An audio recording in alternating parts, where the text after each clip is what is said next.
കരൾമാറ്റ ശസ്ത്രക്രിയയ്ക്ക് വിധേയനാകുന്ന പെരളശ്ശേരി രാകേഷിന്റെ 6 മാസം പ്രായമുള്ള കുട്ടി അർജിത് മോന്റെ ചികിത്സാ സഹായ ഫണ്ട് കൈമാറി. ചികിത്സാ സഹായ കമ്മിറ്റിക്ക് കൈത്താങ്ങൊരുക്കാൻ പന്തീരങ്കാവ് മേഖല ബസ് ഓപ്പറേറ്റേഴ്സ് ഓർഗനൈസേഷന്റെ നേതൃത്വത്തിൽ ബസ് ഉടമകളും ജീവനക്കാരും പൊതുജനങ്ങളിൽ നിന്ന് സമാഹരിച്ച 6,50,000 രൂപയാണ് കൈമാറിയത്.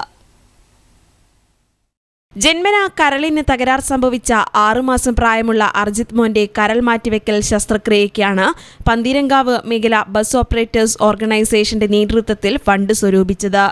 പന്തീരങ്കാവ് വഴി ഓടുന്ന 40ഓളം ബസ്സുകളിലെ ഉടമകളും ജീവനക്കാരും ചേർന്ന് സ്വരൂപിച്ച ഫണ്ടാണ് ചികിത്സാ സഹായ കമ്മിറ്റിക്ക് കൈമാറിയത്. പുത്തൂർമഠം വള്ളിക്കുന്നിൽ നടന്ന ചടങ്ങിൽ MK രാഘവൻ MP ചികിത്സാ സഹായ കമ്മിറ്റിക്ക് തുക കൈമാറി. ബസ് ഓപ്പറേറ്റേഴ്സ് ഓർഗനൈസേഷൻ സംസ്ഥാന സെക്രട്ടറി K രാധാകൃഷ്ണൻ അധ്യക്ഷനായി. ജില്ലാ പഞ്ചായത്ത് അംഗം രാജീവ് പെരുമ്പുറ, ദിനേശ് പെരുമണ്ണ, ഗ്രാമപഞ്ചായത്ത് അംഗം രമ്യ തട്ടാരി, മൂസ സുൽത്താൻ, VP അസൈനാർ, ചലച്ചിത്രതാരം നവാസ് വള്ളിക്കുന്ന് എന്നിവർ ചടങ്ങിൽ സംബന്ധിച്ചു.